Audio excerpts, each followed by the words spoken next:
Hai semuanya, balik lagi di channelku. Jangan lupa untuk subscribe dan like dulu videonya. Di sini aku mau bikin budget bulan Januari 2021. Nggak kerasa ya, udah 2021. Dan aku baru sempet bikin budget karena kemarin itu sibuk banget acara tahun baru. Dan semoga di tahun ini semuanya menjadi lebih baik lagi ya. Ini aku pakai buku jurnal yang aku punya udah lama banget. Aku punya dua, yang besar dan yang kecil. Ini aku pakai yang besar, jadi aku udah nggak pakai buku yang satunya lagi. Aku seneng sih sama buku ini, simple banget.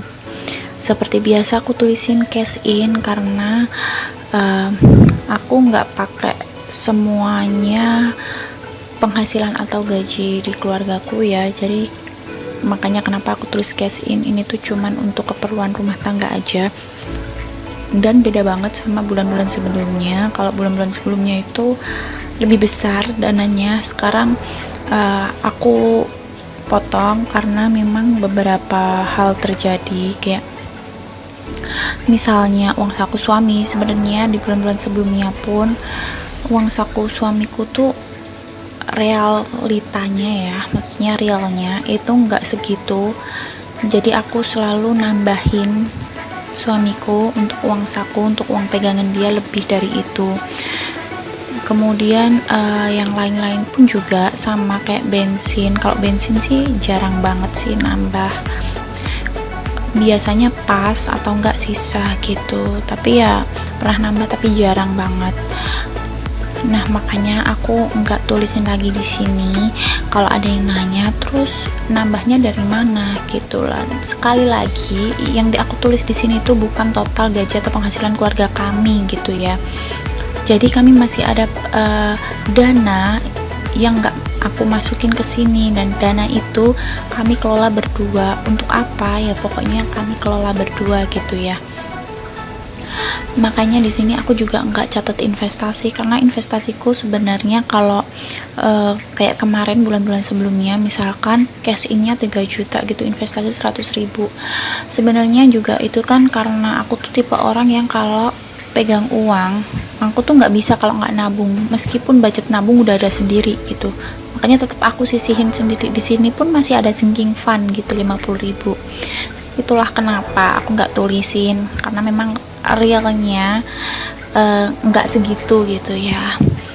Dan karena ada beberapa perubahan dalam manajemen keuangan keluargaku, aku makanya tulisnya yang simple aja, bener-bener yang untuk rumah tangga.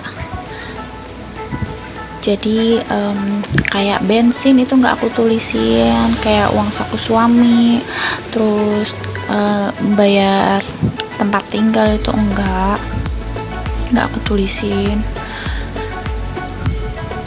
Makanya ini aku cuman catat 1.500.000 untuk seluruh keperluan rumah tangga, kayak belanja internet, listrik kayak gitu.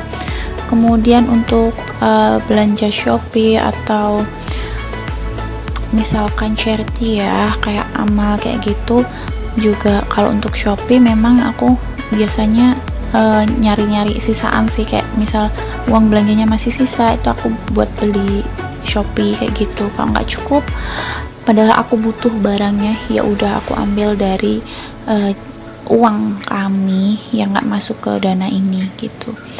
Tapi dibalik ini semua, kami tuh mengelola keuangannya secara keseluruhan, tapi kan nggak mungkin aku beberin di sini semuanya, di YouTube semuanya. Makanya yang aku beberin tuh bener-bener yang untuk kebutuhan rumah tangga aja kayak gitu.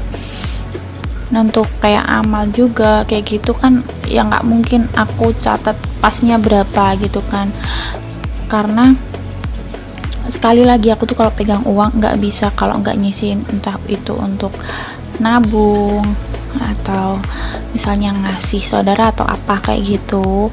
Nah, tapi kali ini yang charity memang aku nggak catat gitu, karena sama sih seperti investasi tadi tuh. Intinya kayak gitu ya. Maaf kalau kalian bingung. Pokoknya jangan lupa untuk bersyukur berapapun yang kalian terima. Selalu disyukuri, karena bersyukur itu menambah nikmat kita, menambah rezeki kita. nggak ada gunanya sih kalau kita ngeluh-ngeluh kok segini-gini aja, cukup nggak ya gitu, nggak ada gunanya, malah itu akan mengurangi kenikmatan kita dan rasa syukur kita atas kehidupan yang udah dikasih sama kita kayak gitu. Nah ini udah sisanya tuh 200.000, ini dana lain-lain seperti biasa ya, kayaknya aku bakal buat beli barang gitu yang aku pengen beli. Untuk belanja bulanan aku tambahin jadi 420.000 karena itu udah sama keperluan anakku ya. Kemudian belanja mingguan masih tetap 400.000, 100.000 seminggu. Terus beras ini aku pisah dari belanja mingguan, jadi 80.000 aja udah cukup. Untuk jajan itu udah sama plus susu biasanya, terus internet dan listrik. Oh ya, di sini aku mau kasih tahu ke kalian aplikasi apa yang aku pakai untuk menulis pengeluaran aku gitu. Jadi namanya buku kas. Sebelum buku kas ini muncul, aku pakai yang namanya Money Lovers. Kemudian pas buku kas muncul, aku ganti pakai ini tuh enak banget sih dipakai. Misalnya kalian tinggal nulisin transaksi baru, jumlahnya berapa, terus misalkan itu untuk transportasi, keterangannya bensin, terus pembayarannya tunai tinggal simpan. Kemudian untuk pemasukan juga sama banget ngisinya, ini tuh mudah banget. Misalkan kalian punya penghasilan 35 juta, tinggal dimasukin, terus misalkan itu gaji, kemudian tanggalnya tinggal dipilih gitu ya, terus misalnya bank transfer. Nah di sini kalau kalian punya usaha juga bisa untuk mencatat hutang piutang, ini untuk menerima dan memberi gitu ya. Nanti di situ ada nama pelanggan juga dicatatin di situ. Kemudian ini profilnya, kalau kalian punya misalnya online shop, pokoknya usaha-usaha kecil atau usaha-usaha kalian bisa dicatat di sini, ada kartu namanya. Terus bisa cetak laporan keuangan bulanan, ada laporan laba rugi, utang piutang dan lain sebagainya. Tinggal pilih untuk PDF atau Excel, tinggal diunduh. Sudah seperti itu. Terima kasih sudah nonton, semoga bermanfaat. Bye.